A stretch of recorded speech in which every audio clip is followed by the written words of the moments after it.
Thank you, everyone. This book was mostly researched and written while I was living in Bangalore. Is this good? Better? Yeah, so it gives me, it makes me really happy to share it with you today. This is a book about history using scholarship and archival sources, but its form is literary, and I mix various genres: family history, travelogue, memoir, detective chase. So, what I thought I would do today is in this talk, I will give you a condensed version of the scope of the book, and then Ramji and I can talk probably more about style. The Other Mohan in Britain's Indian Ocean Empire is set at the turn of the 20th century. This was an era of unprecedented global mobility. 50 million people went from Europe to the New World and to the new colonies between the mid 19th century and the First World War. And various forms of migration from Asia followed in its wake. Now, my book looks at the movement of Indias in this modern era in the Western Indian Ocean, especially in Mauritius and South Africa. The means through which I enter this phenomenon is a personal story involving a search for my great grandparents. Nazneen mentioned it briefly.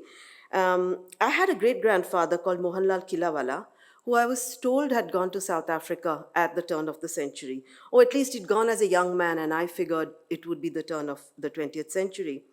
We did not know why he went, though some family members believed that it had something to do with Gandhi being in South Africa. Um, Whatever the motive for Mohanlal's departure, his journey was of extreme, in fact, existential significance for my family, because along the way he met a woman with whom he produced a child who would grow up to be my grandmother. So I would not be here today but for this woman whose name we do not know, whose identity we do not know. So in my book, I set out to answer some questions around this fateful journey. One was, of course, why did Mohanlal go? And two, who was she? And there's a third question which I will come to later. So I will start with an image of 17th century, a great 17th century Indian port of Surat. It was an important port for Mughal India, but it was also a leading port on the Indian Ocean. It was a source of textiles, particularly Gujarati cotton. Indian textiles were kind of currency across the ocean in the medieval era. Surat is also representative of the sharp changes that occurred across the ocean and in India in the late 18th, early 19th century with the emergence of the British Empire. So, among other things, the British killed India's rich export in textiles by flooding India with machine made cloth. Surat itself, the city, declined as the British developed their own port city of Mumbai or Bombay, as it was then known.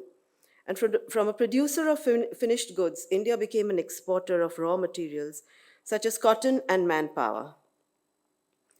The need for manpower arose in the context of abolition.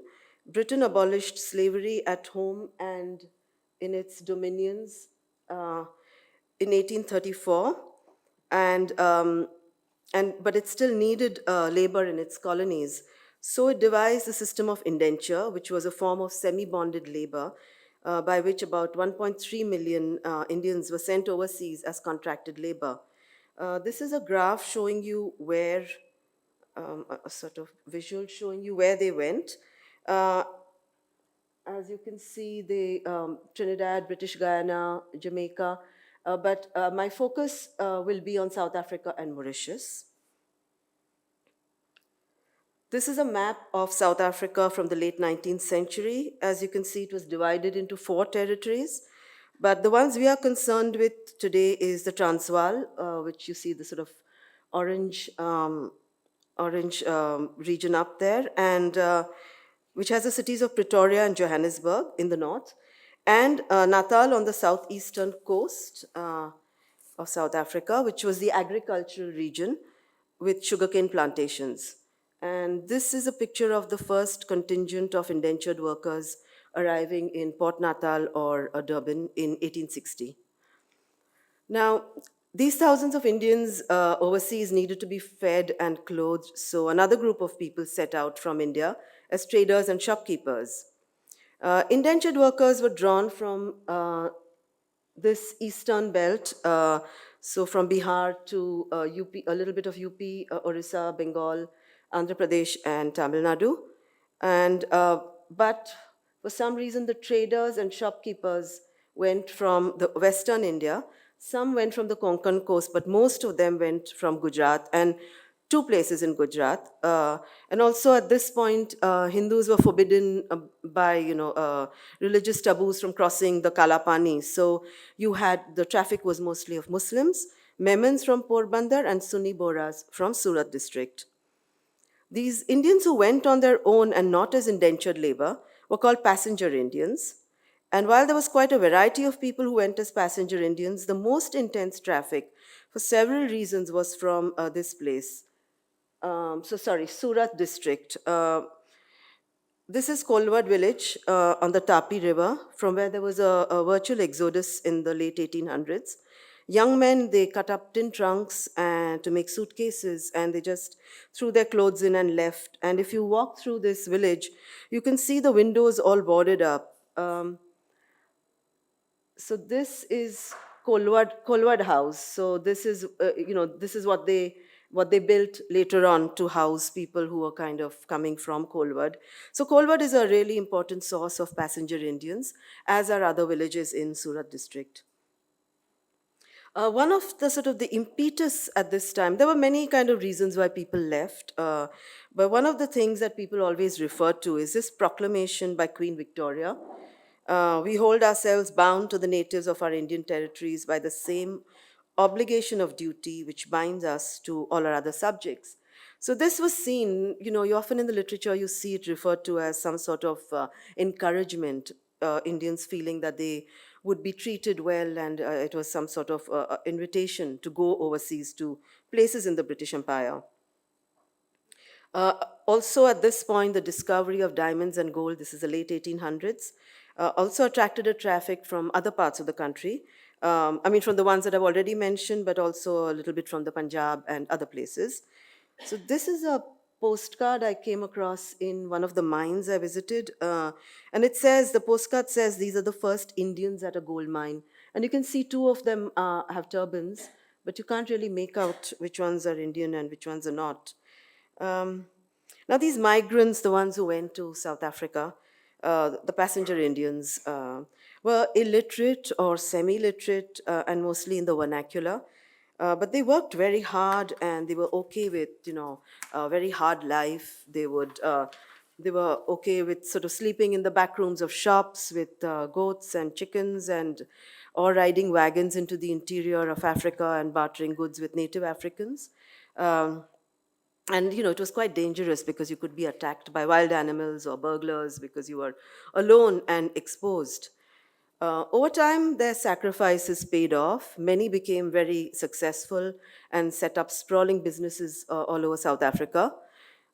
This is a very famous picture in another context, so I'm asking you to ignore that context if you know it, and only look at it as a picture of prominent traders in Natal. And you can see how resplendent and authoritative they look. Another stream of passenger Indians also followed the traffic overseas, and this was of professionals. These were mainly Hindu, teachers, accountants, lawyers. They were men who had received a colonial education, and just because this is an important theme in my book, I'm just sort of going to show you a picture of Thomas Macaulay, the best-known proponent of modern education in India, who wanted to create an elite class of Indians to be interpreters and middlemen between the English and the Indian masses. In Natal, there was a great need literally for interpreters, as you can imagine, with the many linguistic communities that were there. This is a photograph of educated Indians in South Africa.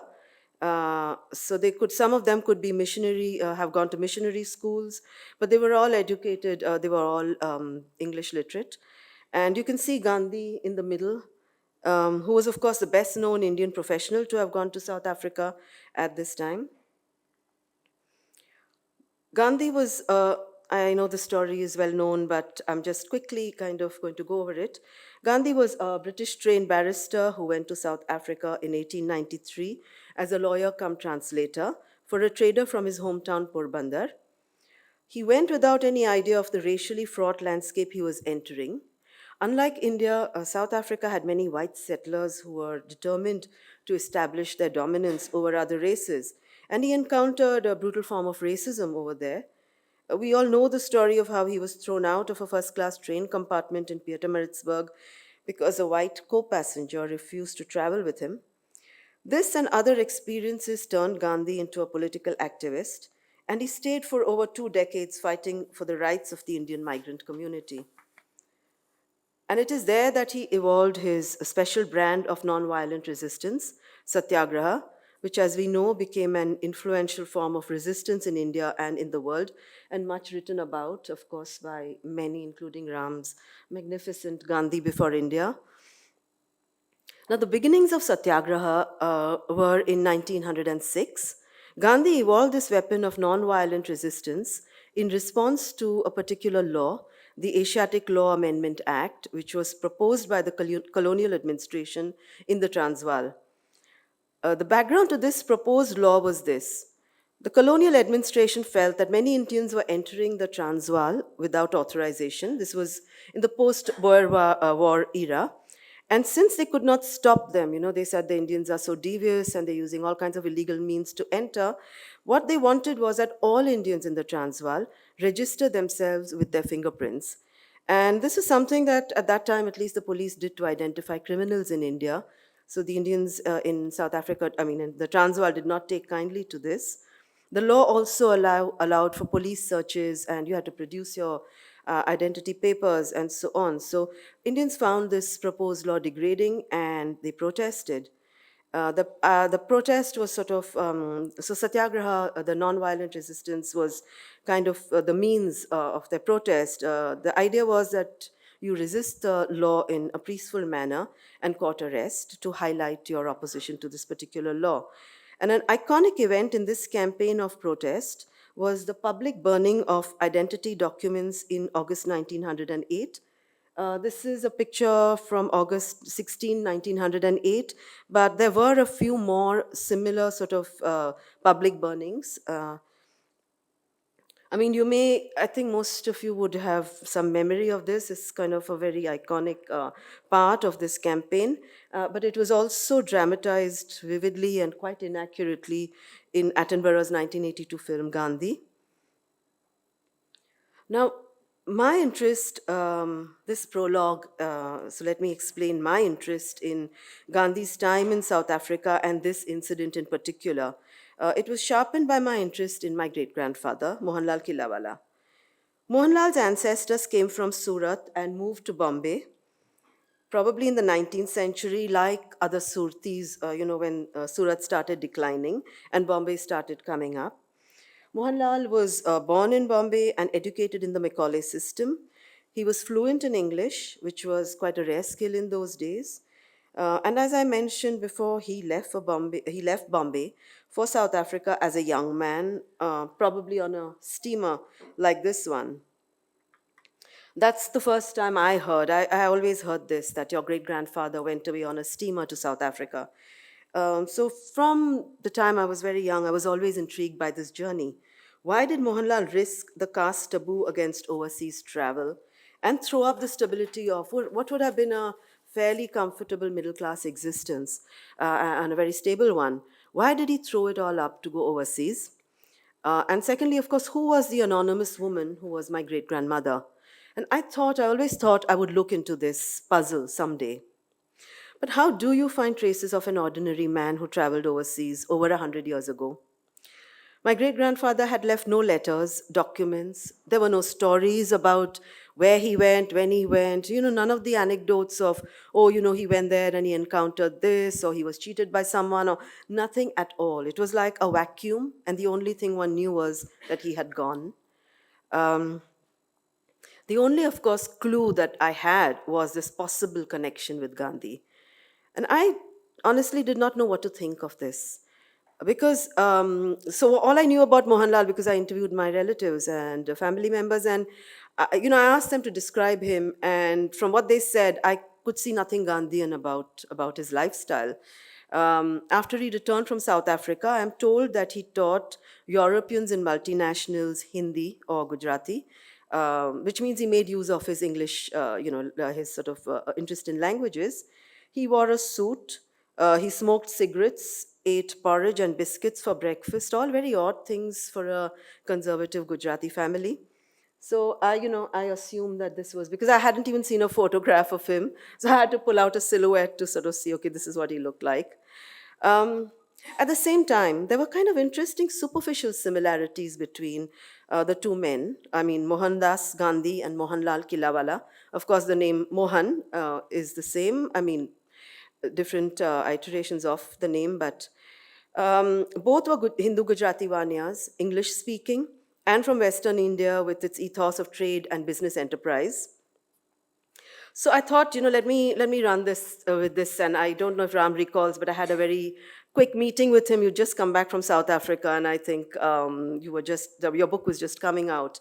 But I also wrote to a few other Gandhi scholars, and I wrote to Enuga Reddy, a much respected expert based in New York with a very large database on Gandhi, to ask if he had ever come across a reference to Mohanlal. And he sent me a note. I'm showing you just the first half of the note at the moment. So it says Killawala or Killiwala because the British would mess up Indian spellings quite a lot. Mohanlal Paramanandas, interpreter and teacher in Natal, formerly a government servant in India. He had a passport issued to him in Mauritius in His Majesty's name, entitling him to proceed to and travel anywhere in British South Africa. The rest of the paragraph, which I'm going to show you later, mentions the year 1908. So, straight away from nothing, really zero, I had a wealth of information. I had a time frame, so now I knew that at least in 1908 he was there. I had a route, which I didn't know before because we always thought he went to South Africa, but clearly he went via Mauritius, and that he was an interpreter and perhaps a teacher.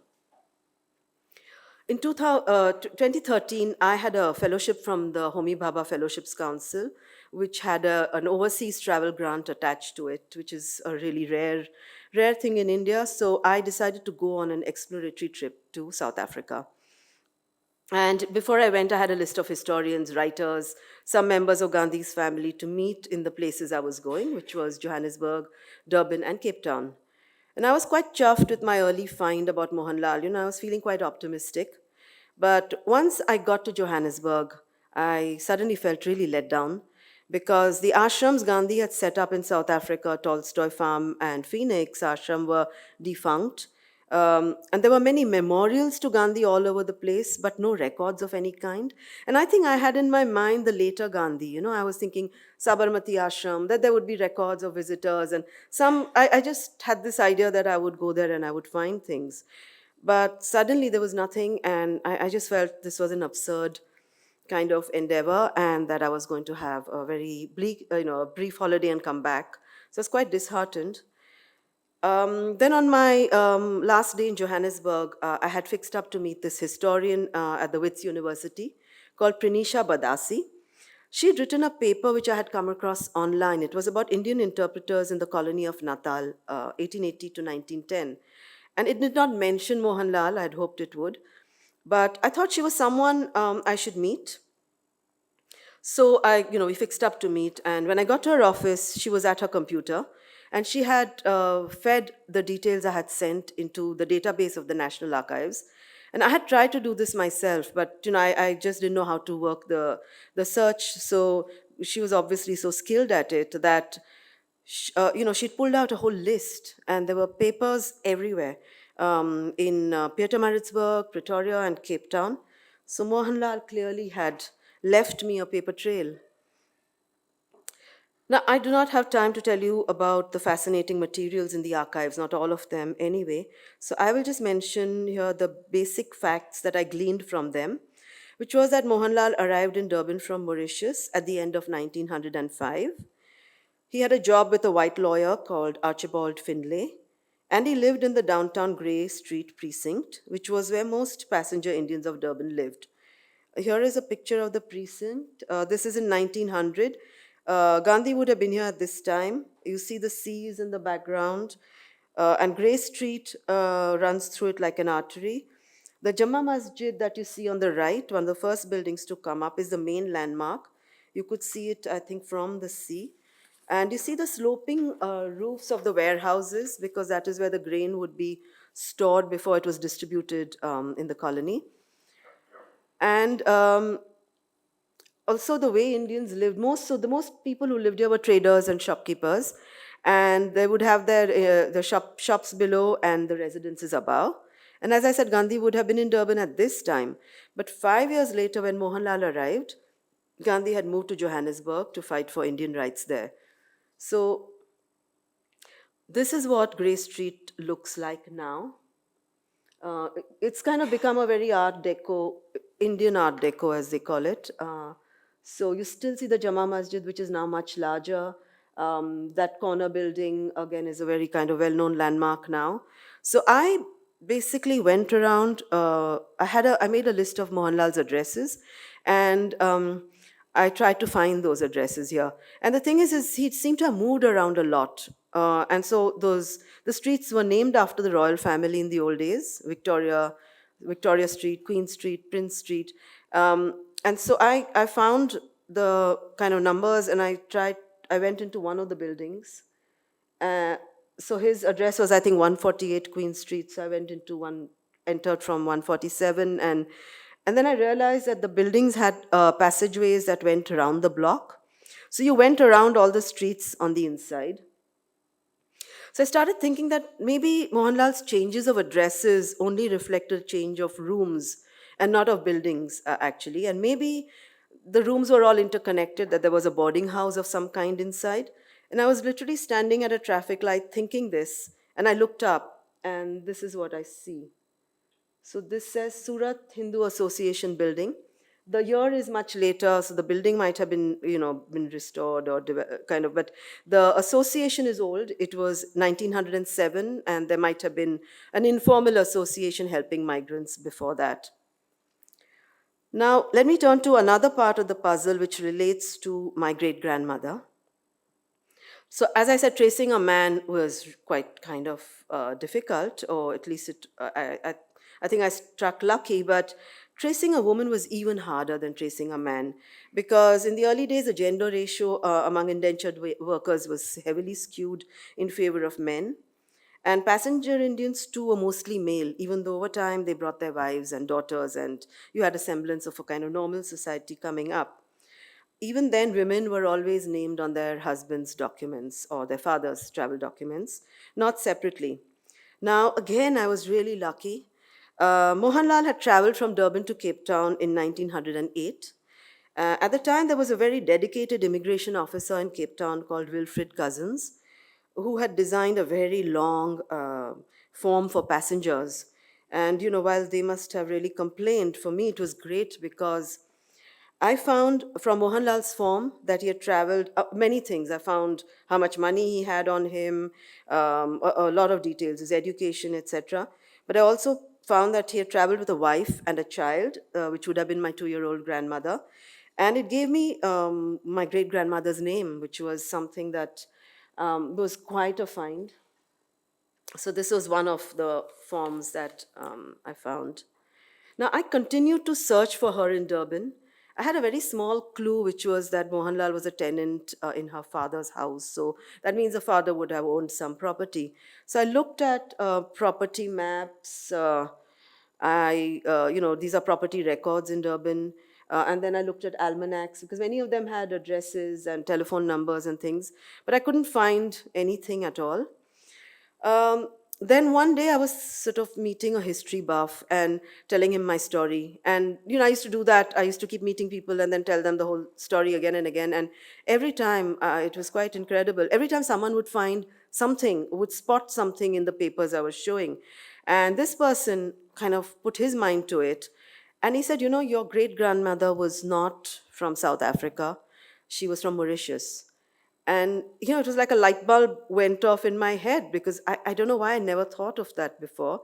Because the age of the child, which was mentioned on the form, And from the letter, I know when Mohanlal came to Durban, it was very clear that the child had been conceived before he arrived in Durban. So it was clear that they had met along the way and not in South Africa. So I went to Mauritius.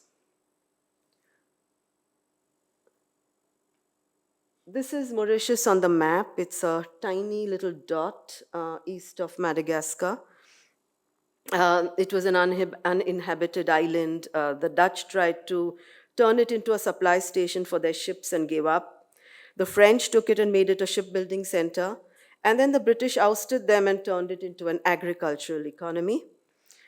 The plantation, and so there were lots of plantations which were still farmed actually by many of the older French landlords. And they were very much affected by the abolition of slavery because their whole kind of plantation, everything depended on a lot of slaves. They had many slaves.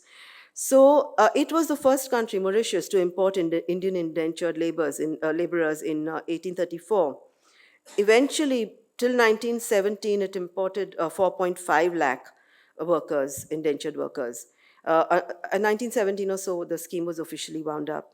Now, this is a photo of Aprawasi Ghat, and I'm showing you a lot of pictures because my writing is quite descriptive and I'm a little hampered by not being able to describe. So, this is Aprawasi Ghat, one of the depots where workers landed after many days at sea. They would be kept here until their new masters came to take them away. Uh, and they would then be, and you can see how bare and sparse it is, just walls and really open ground, just sort of sparsely kept to fit in as many people as it could. They would eventually be taken away to the center of the island, and then they would be, breaking rocks, cutting down trees, and doing the very arduous work of sugarcane cultivation. And Mauritius was a very humid place, very prone to violence, storms, and outbreaks of disease. And if you read travelers' accounts, they're kind of full of, very heartbreaking accounts of hillsides with graves of people who died from cholera or some other epidemic. So this is, as I said, the point of disembarkation. These are the steps they would be ascending. And as you see, just this sort of like rectangle of light, which is leading to this totally unknown future. But indentured workers were not the only Indians in Mauritius, as I discovered. So here is just an old picture of Port Louis, the capital. There were also a whole number of people, and many of them preceded the arrival of the British. So there were, for instance, stonemasons from Pondicherry brought by the French to build their churches over here. There were Bengali slaves from Chandernagore, which was another French colony.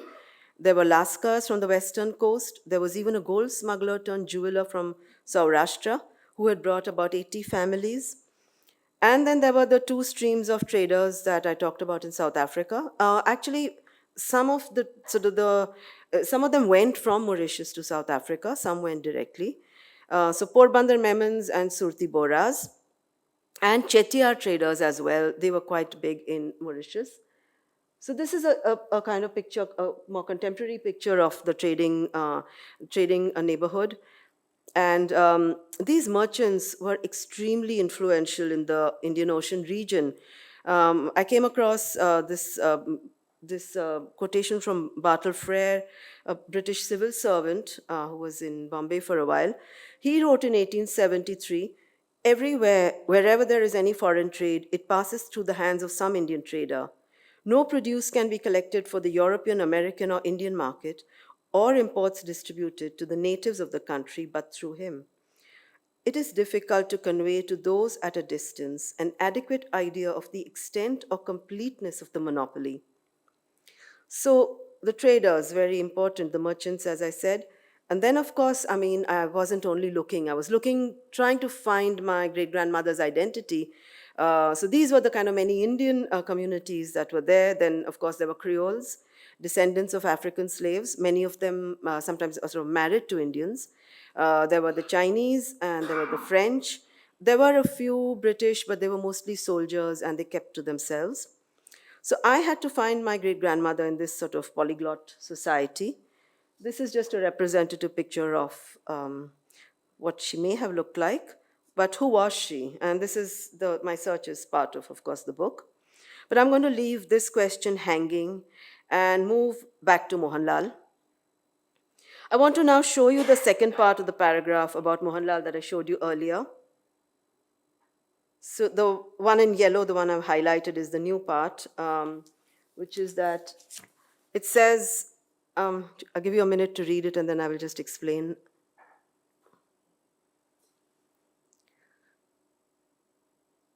So basically what it means is that Mohanlal was present at that, the burning of identity papers, the photograph I showed you earlier. I think I still have it here. Yeah. He was present at this on August 16th, but most certainly, not 100% sure he was here, but definitely in August 23rd when they did the same thing again, he was there. But let me explain what exactly it meant. So there is an episode because the Satyagraha campaign, and the Satyagraha campaign, I mean, Gandhi was there till 1914, so there were many phases, and I am only referring to the first, not the first phase actually, but the sort of the first phase of Satyagraha. So this is between 1906 to roughly 1909 is what I'm talking about. Now, there were many episodes in this agitation, and one of them was that you had Mohanlal and a few other educated Indians went from Natal, went from Durban. Actually, they took the train. I think it was August 13th or 15th, August 13th. They took the train to the Johannesburg mail train. And the idea was that they wanted to go and support the agitation in the Transvaal. So they wanted to support their fellow Indians in the Transvaal. There were also some leaders, political leaders who were with them, but these educated men, and that was an important thing because they could enter. The immigration law allowed them to enter. They could sign their names and write a few words in a European language. So they were testing the law. What they were doing was that they were going to cross the border into the Transvaal and then refuse to register themselves with their fingerprints. And so then they would be deported or arrested or whatever. And while they waited for this to happen, and this was to break the law and fill jails, but while they waited for this to happen, they were to go around the Transvaal, and different people were giving different places to go to, and collect identity papers, which would then be burnt in that public meeting. So this was what I discovered, and so clearly Mohanlal did have something to do with Gandhi in South Africa. And so, and when I came upon this and when I found this, I felt like this makes sense. This is how one would expect it to be. I mean, if you go by it, Thomas Carlyle said the history of the world is but the biography of great men. And I felt, okay, my undistinguished great-grandfather had joined a great movement, and I was very proud of the fact. And I thought, I had succeeded in answering the two questions. Who was my great-grandmother and why did he go? But the thing is, in my first round of research, I was not able to go to, as I said, papers were everywhere, and I was not able to go to Pretoria, which is where one batch of papers were. And it kind of niggled at me. I mean, I didn't think I was going to find anything else. I thought I had the story. But I don't know, I just felt I wasn't happy until I found them. And so anyway, I applied for some funding from the ICHR, and in 2013, I was able to go back. I got a travel grant, and I went to Pretoria, really thinking that I was going to spend 2 days, and it was jacaranda season, and I was going to, wrap up my work in a day and be done. But what I found was something so unexpected that it took me completely by surprise. So I'm sorry, I don't know what I am showing here. Okay, sorry. So yeah, I've jumped ahead. So these were letters between colonial officers, and they alleged that Mohanlal was a permit agent. Now, to explain permit agent, the term refers to someone who helps prospective immigrants with the formalities for entering the colony. I mean, it could be any of the colonies. So here we're talking about the Transvaal. And they could be doing it legally or illegally. Permit agent was just this sort of term thrown around. Even Gandhi was sometimes, kind of derogatory, in a very derogatory way, called a permit agent. But what it meant could kind of, it was a loose term. But now in this case, the allegation was far more concrete, and it alleged that Mohanlal and the white lawyer he worked for were involved in helping Indians enter the various South African colonies illegally. And this is the letter. I've just pulled out a part, and it says he's a dangerous man. He's going to start a permit agency. So this sheds a very different light on Mohanlal's involvement in the campaign for burning identity papers.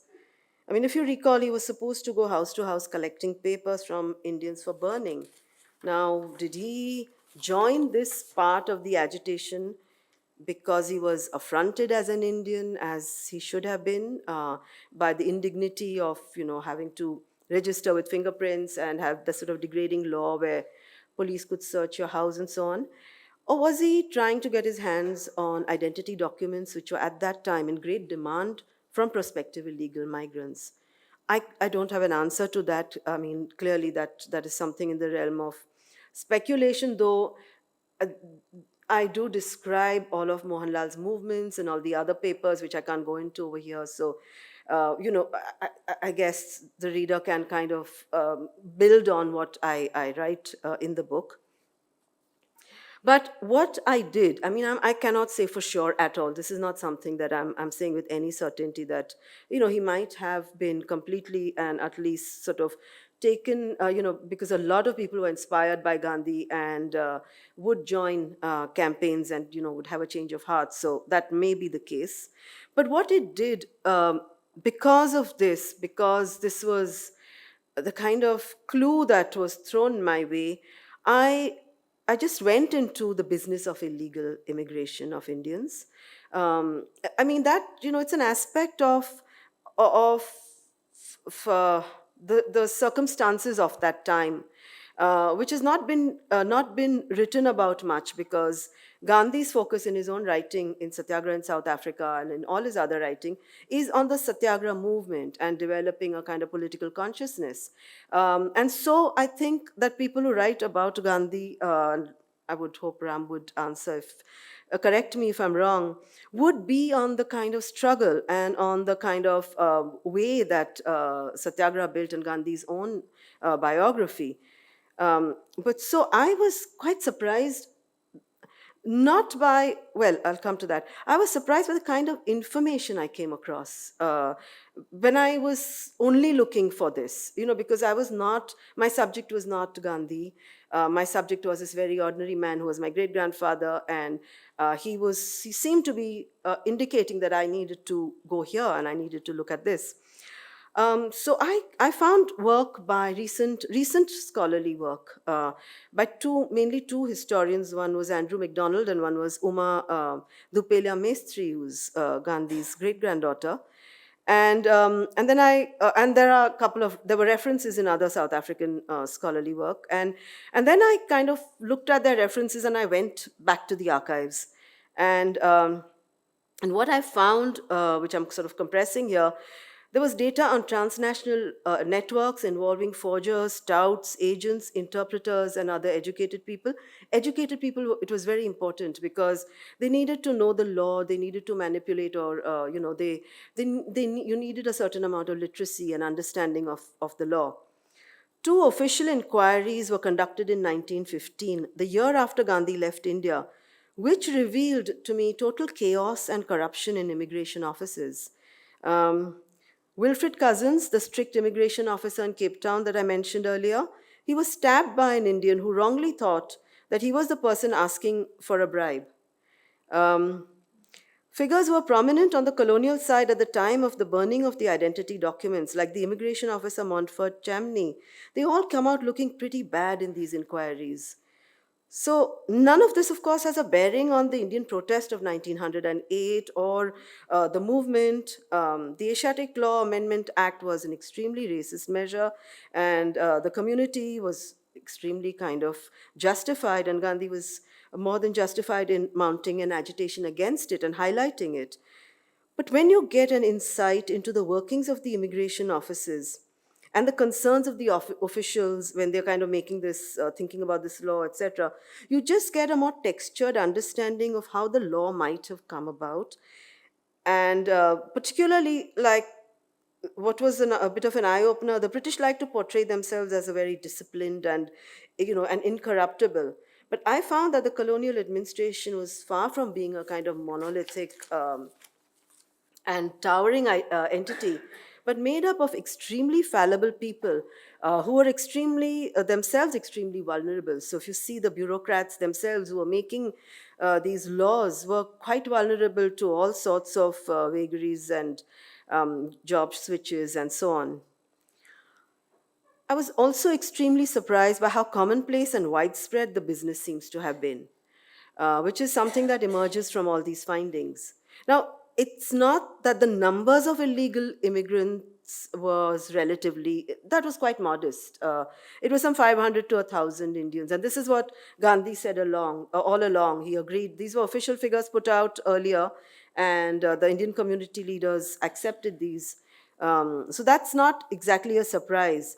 I think what surprised me was the kind of commonplaceness that seemed to emerge from reading these documents, and and the kind of scale of the network supporting the business, which did come across as a revelation to me. So this whole network of people across in Lourenço Marques, which is a Portuguese colony, and then in Mauritius, and they were scattered all over, part of this network to people going around in Bombay selling these forged papers. And if I take Mohanlal himself, for instance, here was a man who had inveigled himself into the Grey Street community. He was part of the professional elite, hobnobbing with lawyers and interpreters and with Gandhi when he visited. He is mentioned in Indian Opinion, which is Gandhi's newspaper, as someone who gives speeches at important functions. I've just marked out some. This is like a welcome reception for a colonial-born barrister, and you see his name, Killawala, over there, and I think it says in this one that he gave a speech. Or, he donated books or self-sacrificed to the opening of a library. And the colony's best-known interpreter, Henry Louis Paul, who was a Tamilian, wrote a recommendation for him that comes in one of the other set of papers. So it is something that does raise questions about how widespread, or at least how commonplace, permit dealing was at this time. I mentioned a third question. I'm reaching the end, so not much left.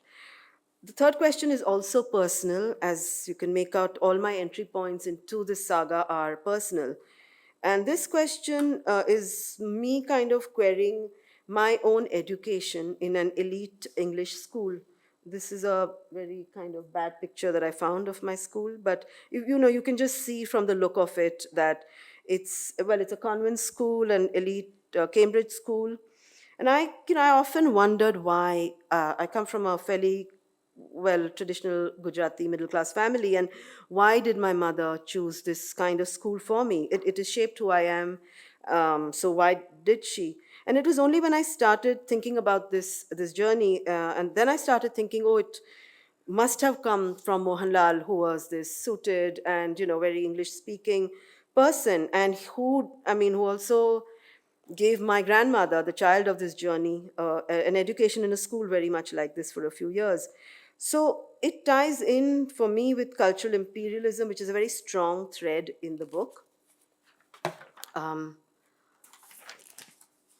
So I can't condense the whole book. So I'm just kind of I think I'm just going to throw up a couple of tropes that I look at Gandhi, who started out as a sort of suited, booted lawyer, and someone who believed in the fairness of the British Empire, who initially relied on good manners, on letters and petitions to express Indian grievances. And then he became increasingly disillusioned and also disenchanted with the Western lifestyle and his own kind of educational process. He changed the way he dressed, he dropped his suits for peasant clothes, he directly confronted the administration, even going to jail, breaking the law. He identified more and more with the poor and the weak, though in the beginning he was accused of caring only for the traders. And of course, he wrote Hind Swaraj, a polemic against Western modernity in 1909. And I draw a parallel here with the Surat born Gujarati poet. Surat, as you can see, runs through in various ways, it comes up again and again. So, this is the Surat born Gujarati poet Narmad, who, like Gandhi, was a product of colonial education and was a well known social reformer fighting for widow remarriage and other reforms. In later life, when he was writing his history of the world, it was a three-part history, he came to disavow his earlier life. He claimed that he had been carried away by, youthful fancies, and he came to evolve a more traditional outlook, but again, it's a complex outlook, and I cannot go into that here. So, I mean, to me at least, the story of Gandhi represents, and I think, I mean, it's would be widely agreed upon that it represents a struggle for self-assertion and a fight against the racist and oppressive forces of an empire, an anti-colonialism. But in the story of my great-grandfather, the Other Mohan, and the story of the diaspora that he opens up to me is another story, not of confrontation, but of enterprise and opportunistic collaboration. It is about, I think, the persistence and continued impact on certain aspects of colonialism on our lives. And I think that it is a thread in our history that seems to be particularly perhaps dominant at this time, so maybe interesting to look at. But certainly it is an aspect that needs to be kind of added to what we already know of the history of the diaspora in the Western Indian Ocean. I'll stop here and we'll continue the conversation. Thank you.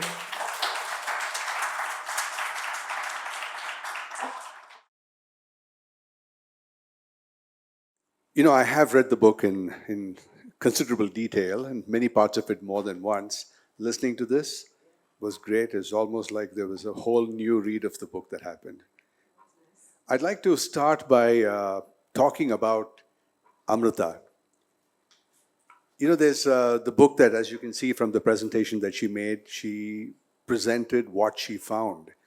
But a very large part of the book, in fact, the essence of the book, the way I read it, is how she found it and her personal journey into being able to discover the interest that she had in finding out everything about her great grandfather, and through that, stumbling upon the entire history of the period in South Africa.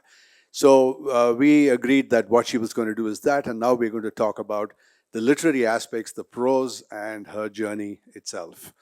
But first, as I said, I wanted to talk about Amrita because sitting next to me is somebody who needs to be known not only as the author of this book, The Other Mohan, and the author of many other books before, like Ahmedabad and TV Guillotine, which is very interesting. As a media person, it's a very interesting book.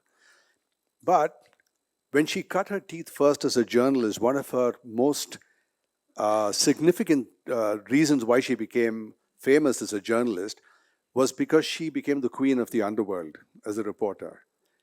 And she wrote several pieces. I think there was one major piece, but there were a whole lot of pieces looking at the Bombay underworld. And to do that, she actually got into the Bombay underworld and did all of those stories.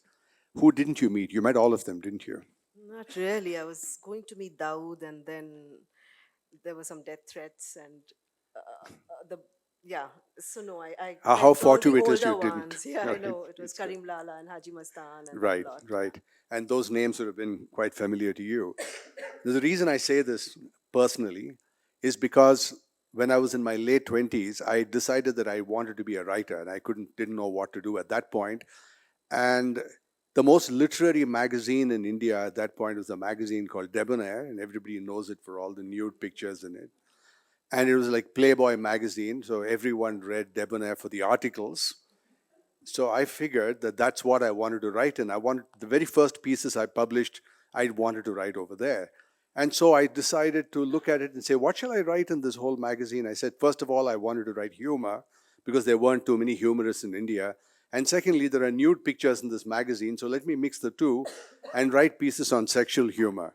And so I sent in a piece just out of the blue and got accepted for publication. And then I discovered that that magazine had hired a young woman to be the editor of the magazine, and that's Amrita.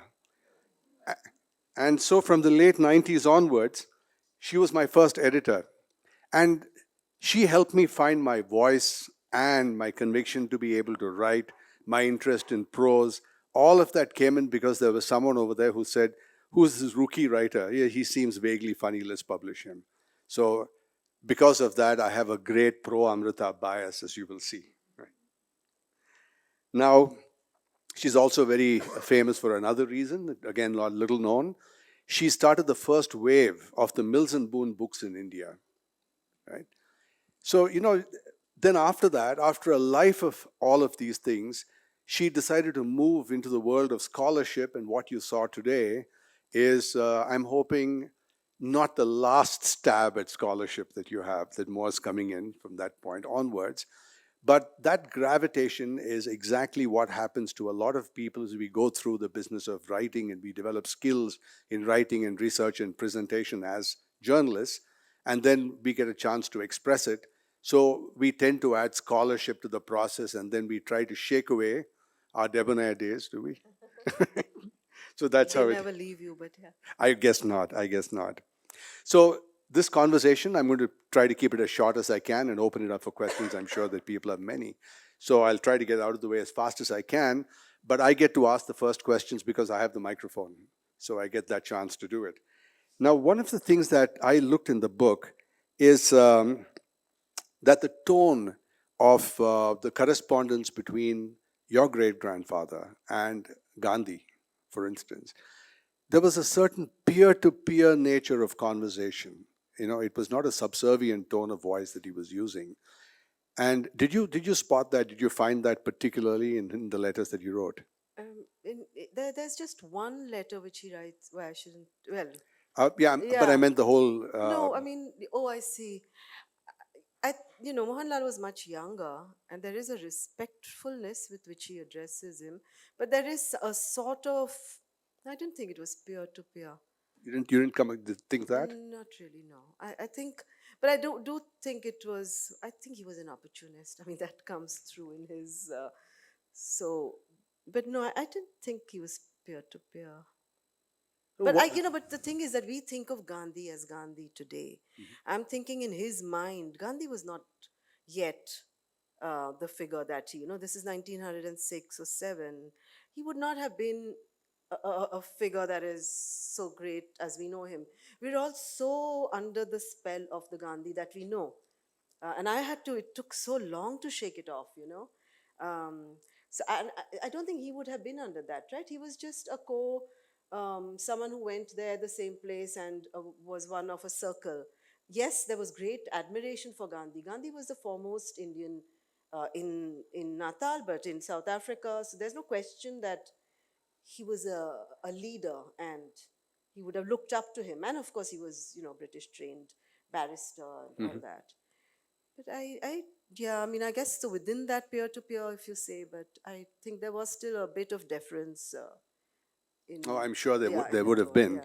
But I guess part of my question is also because when you hear of people around Gandhi, and we've all read the stories, read the books, and so on, most of those characters and the way they are presented, either by the author or maybe in real life, have subsumed their identity to that of Yeah, Gandhi. That I didn't yes, see over yes, here. yes, yes, yes. I mean, actually, yeah, I think I was very, that took a lot of, I think that's what's happened. I think Gandhi himself, if you see the way Gandhi describes people, it's always everyone is noble, everyone is honorable, everyone is a good man. He's trying to elevate I mean, he refers to everyone very kindly. I think the only time I've seen him say something slightly unkind is about Montfort Chamney, where he, and that also is a very kind of polite unkindness. But so because he tends to talk in that tone, everyone gets elevated, which is not true because everyone was not, certainly not as noble or as honorable or, and they were, particularly in South Africa, if you look around them, there were traders, there were shopkeepers, there were all kinds of people. And they might have, there is actually, I've come across someone who said, I think it's Eric Erickson's book about Gandhi, that people felt raised in his presence. So that is true. There is a kind of quality that he brings to an interaction. But I think the way he describes people in his books then becomes the way, because if you're concentrating on Gandhi, then you're not putting in that much research into all the other people. So it might be that that's what happens. But yeah, I did have to consciously, like, I saw my character as a bit of he was a racketeer. I mean, he was an opportunist of sorts, and that, when you try and find it through Gandhi, becomes hard to sustain. So yeah, I had to work at that. Yeah, it's true because normally when people write about their grandfather, it becomes a very syrupy, hagiographic, my grandpa kind of books and so on. That didn't happen in this particular book. Other than opportunist, was anything that you found that you didn't particularly realize about your grandfather or found out? He's such I had never seen him, I'd never seen a photograph of him. I was just fascinated by this one particular fact, right? And what it said to me was that he, well, might not have run away because people knew he was going, but there was something roguish about it, something couldn't care less, a chutzpah, which fascinated me. And I think that quality I admire. I don't speak of it in a derogatory way. And I think that, so when, yeah, and I know I've often over the years when I've said that I'm writing a book about my great grandfather, the immediate thing was like, oh God, who is your great grandfather? And do you think he was as great as Gandhi? And of course, that was not the impulse. In one of speaking from a literary standpoint, um, the journey of a young woman finding her ancestor reminded me a lot of the book Heat and Dust, the movie. Is everyone familiar with that?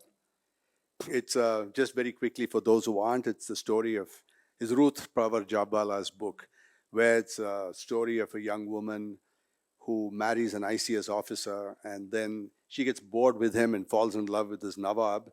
And fictitiously, the name of his province is Katham, and there's a whole reason for that, I suppose. And she leaves her husband, and she big scandal, a lot of problems, and she leaves society. And many years later, her great granddaughter, let's call it that, wanders around that area in search of her great grandmother, and then her life and journey parallels that.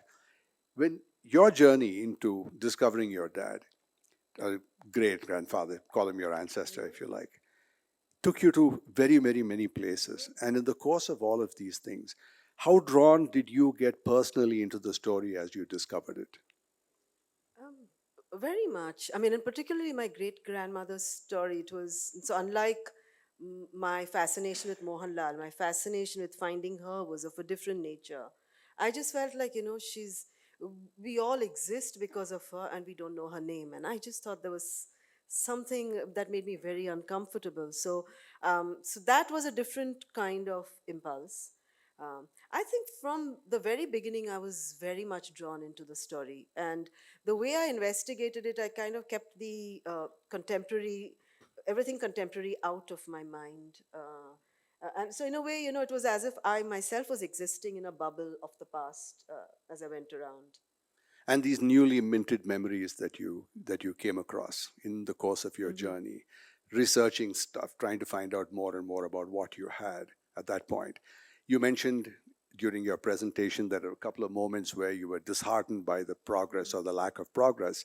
There was one passage in your book that I mentioned to you a little while earlier that captivated me. I think this was the time that you were trying to get some photocopies made in a government office, and the guy told you come back in a fortnight, right? Yeah. That must have been fairly daunting to realize that you're supposed to be back in Bombay at that time. Oh, it was horrible. So this was the archive in Cape Town, and I had, I had just written off. I found some supervisor's name on the net, and I just wrote off saying I'm coming, and because some archives allowed photography and this one didn't, so I just said I'm going to be doing some research, and I didn't receive any response, but it was there. When I get there and I find the form, and that particular form has, I realize, is so much about Mohanlal, and it has my great grandmother's name. And as I describe, it was a very important day in Cape Town. It was the the day the parliament opened, and so all the streets were shut off, and I didn't know that that was going to happen. So I had literally like 10, 15 minutes to get my stuff and leave the archive before the streets were shut down and go back to my hotel. So here is this man telling me I can't have that paper. Like I said, please, can you photocopy it?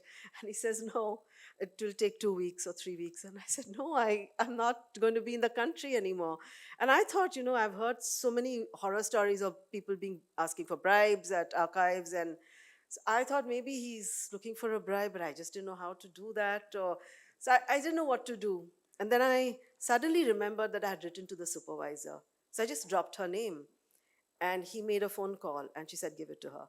So that was sheer luck. I had many moments of luck like that. But it's good that you discovered you couldn't buy your way out of Yeah. bureaucratic lethargy. That Right? would have been embarrassing. I don't think he was looking for a bribe at all. No, I guess not. And this in terms of literary, the book is full of literary asides. And in this particular case, there was the way she describes it is that these photocopies, when she finally got back to her hotel room, these photocopies that she treasured and cherished were lying on the bed, still warm and still smelling of copier ink. And I think you need to be of a certain vintage to be able to realize what that means exactly. I didn't realize that actually. I guess. There's a point in most research, and all of us have felt it at some point in time, either when you write the book or when you research it on your journey. There's an aha moment. I think that's the technical term for it, right? And there's that aha moment. What in your journey was that point of inflection? Oh, there were so many. I mean, oh God, it was like, it was a delight. It was like, I kept thinking I'm getting nowhere, and then suddenly something would happen. So the first was, of course, Enuga Reddy sending me that note, thanks to Venu, who's here, who put me in touch with him. And so he sent me this note. And so literally like from zero to having all this sort of, all these cues, knowing how to start. And then of course, finding that Cape Town form. And there's another moment which, well, should I? Okay. So I was in Mauritius getting nowhere. I was looking at all these ledgers of shipping ledgers. And you see, indentured workers were recorded properly, like with their photographs. But if you were a passenger Indian coming in somewhere, then sometimes you were recorded, sometimes you were not. And those files were not properly kept. So I'm in this archive in Mauritius, which is in this industrial sort of area, these huge warehouses. There are no places to eat, or no, not even a place to have a cup of tea. So literally, I had a couple of oranges. I was starving and going through these ledgers the whole day. And I would take a bus for kind of miles to get there, and then sit in this bleak area. And suddenly, I find Mohanlal's name on a ledger. And I can't describe what that is like, because suddenly he's there. I know what ship he came on, what age he was, who his co-passengers were. So yeah, I think that was probably the one. I really wanted to start dancing there, and everyone in the archive was so staid and serious that would have been. I know the feeling. The other one must have been finding out that your great grandmother was from Mauritius. How did that? Yeah. So yes, I mean, see, that was a thing I got used to. You become sort of, what do I say? Well, you start talking to everyone. I think that's something that a journalist always does. I think that came quite easily to me. That you meet, and then you keep asking questions, and you show them what you've got. And so this particular gentleman that I'd gone to meet, he was, I was in this, I used to be taken, there was some local people who were helping me, who'd become friends. And this very, very nice woman, she took me to meet this gentleman without telling me who he was, why we were going there, nothing. So I felt like a little child. And as I say in the book, she would take me to places. She was younger than me, but she would take me to places and say, this is Amrita, she's searching for a granny. And so I would feel like this little child being taken. So I was like sitting there minding my own business, and then I let the adults talk. And then I told the man, this is what I have found, and this is what I'm.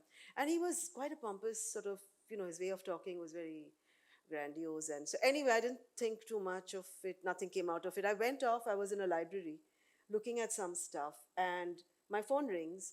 And this is a number that nobody was calling me in my South Africa number.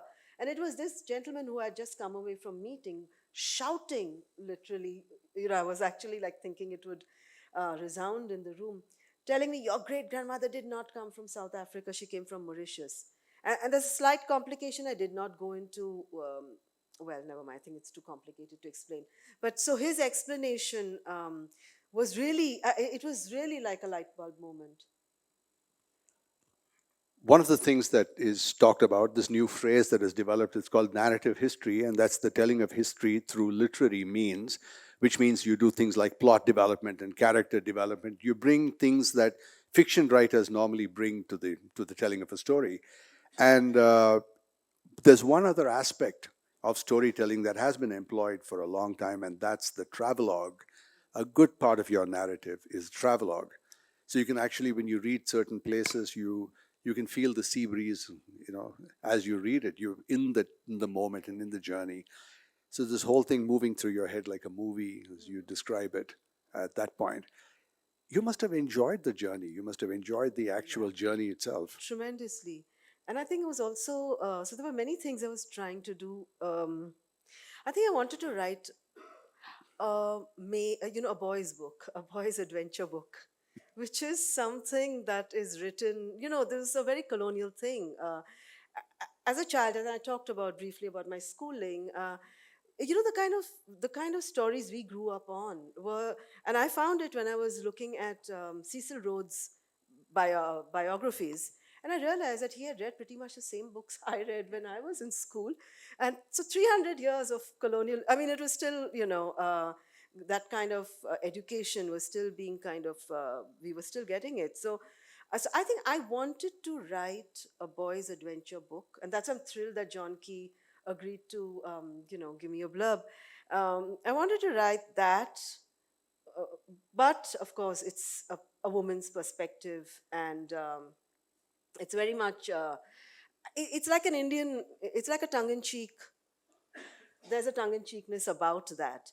But also the colonial literature of travelogue. So for instance, at one point, when I say Mohanlal is leaving Bombay, and then I describe Leonard Woolf's diaries when he left. And this is a very much a thing of the young man in colonial times going off overseas and writing about how he felt and how his mother and he was leaving behind. So I wanted to get, and at other points I quote colonial diaries on travel and how exotic that travel sounded, with animals and sheepskin rugs and pictures and samovars and all that. And I am traveling in this cheap airplane ticket times, where I'm sitting in the middle of the night in Seychelles airport, going through the cheap kind of perfumes and chocolates. And so there was that. I did want to play with that kind of. And you did. And there was that travelogue, because a lot of it reminded me of the way Paul Theroux tried to do it, a different rhythm. A lot of that came into it as well. And in terms of the history, in terms of telling a history where you have a personal angle, your book Ahmedabad had a lot of that. Materially, how was that book different from this, just in the aspect of how you felt about what you were writing? It's very, very different. I mean, I know everyone now assumes I come from Ahmedabad, which is not true. I'm a Mumbaikar. You can't blame them. That book was pretty evocative. Yeah. So, I mean, my relationship with Ahmedabad was actually professional. I went there as a journalist in the 80s, and then, of course, I went often again and to do books. But so Ahmedabad was not. I think my book on Ahmedabad, and I don't think it's been understood that it was what is now being called the Gujarat model. That was what I was studying. And so for me, it was perhaps my belonging to India. Okay. And Gujarat, I do, it was that I felt responsible that I could enter it in a way that other people could not. And so I could explain it also in a way that, had an in a certain way. But it's different because I did not have the same. This is a very, very, this story is part memoir. Yes. Yeah, Ahmedabad isn't. Was your family happy? Did they glean stuff from it? Yeah, I was a little concerned. They are happy. They've been quite. I think I because I saw my great grandfather as this adventurer, and that fascinated me. For me, that was like a great thing, not it was a wonderful thing. And I think when I started researching it and I was interviewing all my uncles and my aunts, some of them, I mean, they just talked because I think we never talked about this. We never ever talked about it. My grandmother passed away, and I think that's when I started talking to people. And then I think suddenly it was like someone was asking, so we could talk about it a bit. They didn't know anything. It was not like so the little bit of speculation that came out. But I don't know how, I wasn't sure how they would. I don't think anyone thought I would take it so seriously. That I would spend 10 years and I would travel all over the world. I don't think anyone Is that how long it expected. took? Yeah, It's quite a bit. yeah. So I don't think they expected it, and having done that, I think they're quite happy with it. So, in terms of the prose itself, this is a question that everyone asks everybody else. What writer inspired you? What are your literary inspirations? I think with this book, I don't, I mean, in general, I In have, general, oh, as in a writer. general, so you talked about narrative history. I mean, I'm a big fan of narrative nonfiction. I don't know about narrative history. And by that, I mean that I at least believe in sticking to fact. Everything in this book, every single statement I make is backed up. There is one little sort of paragraph where I invent a person, just literally for about 3 paragraphs, and which, because it's in the beginning, some journalists read that and say, oh, you're making up things. And even that person, it's a sailor that I'm envisaging, who actually, I showed you the picture of the village from which the passenger Indians went. So this is an Arab or someone from the Arabian coast who came to Gujarat and settled over there. But I'm imagining him from historical records and villagers' records. I'm not just making up someone again out of the blue. And I say it. I say that this particular figure is someone I have made up, but it's from these sources. So anyway, I at least believe in. So whatever I've written, I would stand by it in terms of references and right. So I like writers like Truman Capote. There's a writer called Gay Talese, who's my favorite nonfiction journalist writer. Tom Wolfe, yes, but I think more Gay Talese. Truman Capote very much, because he brings a lot of heart and emotion into what he writes. Other writers, I like a whole bunch of them. I love David Mitchell. And I should also say, I didn't read them before, but a lot of family histories are being written now. And they provide this kind of odd entry into history. So there's a book called Moth Street that I've read like very recently. I just read it after someone said, oh, you've written this. And it's so interesting. She's tracing her own great grandparents because they're Chinese, and they're talking about the Chinese Exclusion Act. And the parallels are uncanny because, again, there are great leaders in the community, so not as great as Gandhi, but, kind of inspiring leaders. And then she finds the kind of tricks and stuff that people did to get in this sort of. So that was a book where, and all she does is she builds up each character of part of the family. So you get a whole history of the Chinese sort of immigrants, and so it's a lovely, lovely piece of New York history that also comes Mott to Street. light. I Yeah, it's haven't a read it. beautiful book. And then there's another writer I love, but of course the name escapes me immediately. It's called Common People, I think, and it begins. This is a woman, Alice. The name will come to me. I'm so sorry. She's a wonderful writer. So she's written this book where she starts with, it opens with a scene of a graveyard where she's trying to find her ancestors' graves. And she can't. And she realizes that they were so poor that they were just tossed into a mass grave.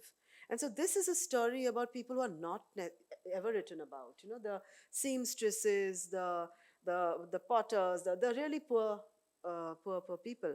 So I hadn't read these when I was working on them, but I'm so happy to kind of see them as sister books. Oddly, they're all written by women.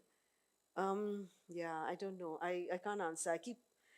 I have so many favorite writers, so I don't know. There's one, I mentioned Thoreau in terms of Yeah. the style of the book, and before we throw it open for questions, there is, recently I've been reading as many city history books as I possibly can.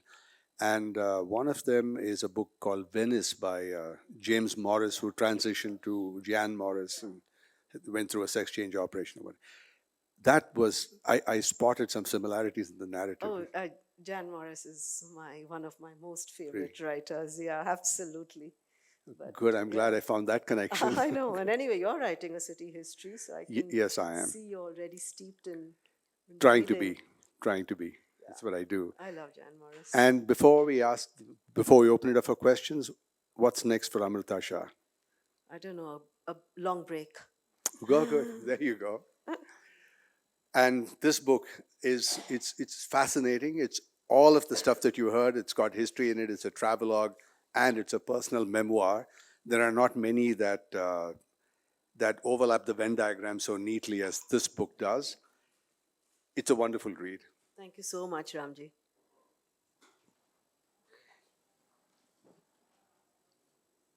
So there's questions. I don't need a mic. Yeah, thank you for a fascinating presentation, and tying up so many things along the coast. But I was curious, without giving away anything in the book, can you tell us anything about your great grandmother other than that you found her name? I mean, is she a presence or is she just invisible and it's all about your great grandfather? Yeah, so I think her anonymity was in a way a reflection of how women were at the time, and particularly women travelers. So it was kind of an interesting. Just looking for her was an interesting way to also tell the history, partly of women, partly of the society, that polyglot society that comes up. She, there is not that much about her. But what I do is I kind of then envisage her in these situations, because through the archives I find out her age, and I kind of I find out her name, and the name again I wasn't quite sure. It's a name. I'm not saying it because it's well, I will keep it a secret.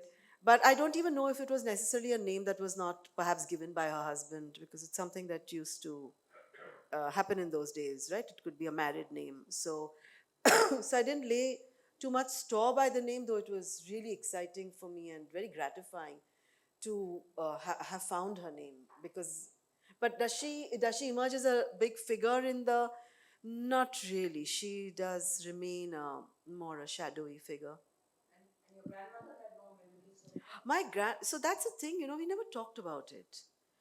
I think my grandmother never talked about it. Actually, she didn't even tell me about this part of the story.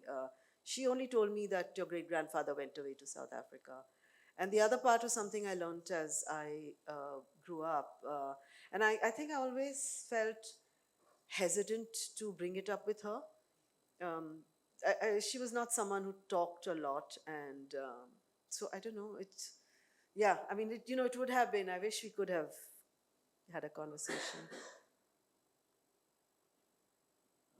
Hi. So when you were reading about these people at that time, what were their identities of themselves? Like, were they thinking of themselves as Gujaratis, or maybe was it like a pan-Indian thing starting to come? And how did they feel about the empire in general? Like anything you found?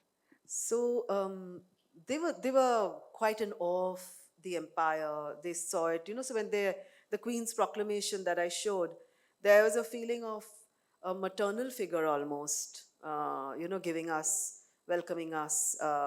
So there was a great admiration for empire. There was the belief that we could. I mean, when the early pioneers went, it was really like uh, it's our empire. That sense was there.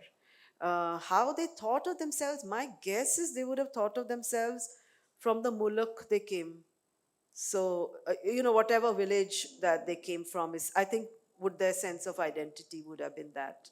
Because at that time I doubt that there would have been a pan-Indian identity so much, though with Gandhi's struggle, I think that's what then starts beginning to happen.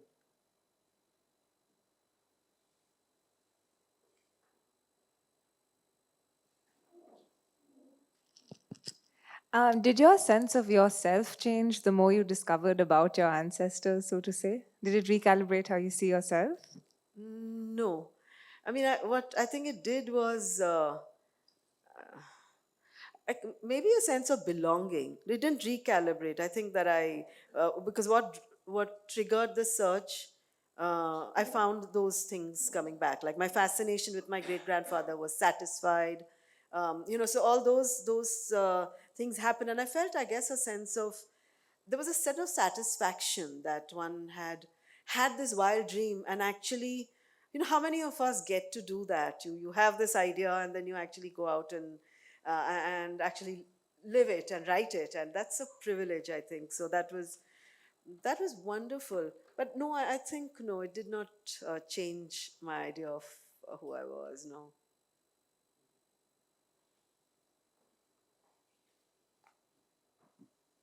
Amrita, I'm just sort of going through, I mean, fantastic presentation, incredible slides and everything, and pictures.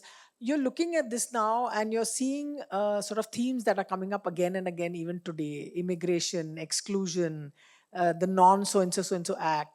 So, how do you sort of distance yourself off from this stuff, because it's all around us politically and what's happening, and stick to the story that you're doing and you're writing and say, okay, this is too much going on now. I just need to do this. And what are your sort of reflections on the fact that we really haven't changed as human beings, no matter that we now want to go to Mars or whatever? So I think actually what the temptation was as a journalist, imagine going to South Africa and, it's like the temptation to read the papers and to kind of get involved in current politics was so immense. But I was very clear that I had so little time and my resources were so limited that that was out. So I lived in my bubble. In fact, I'd go on the bus. It was quite funny. I would go from like Durban to, Joburg to Durban or something. And, no one takes the bus except, that's what they kept saying, but you can't go by bus. And I said, why not? It's so convenient. But a lot of Indians take the bus. And so I would see young people dressed in a way that I know that they were Memons. Or like, so I would be like saying, your great grandfather was so and so in my head, or you don't know what. And I would have all these. So I had a parallel narrative running through my head all the time I was there. Um, but I actually think that the issues you bring up about migration and exclusion and all that, actually this is a very current, it addresses very, very current issues. And that's why I think that the other Mohan, I mean, because Gandhi is always relevant for all time. But I think at the moment, the other Mohan brings up all these, relates to our current dilemmas, issues, of crossing borders. And so I think that's why perhaps even some of the research into illegal immigration was done, more now than before. So thank you, Ramji. And Ramji's just written a wonderful new book that I am excited to read, a novel no less. Yes. Yeah. So thank you, Ramji, and thank you all for coming. On behalf of BIC, I would like to thank Ramjee Chandran and Amrita Shah for such an insightful talk. Thank you, audience, for your time and interest. The copies are available outside, and Amrita Shah will be signing them there.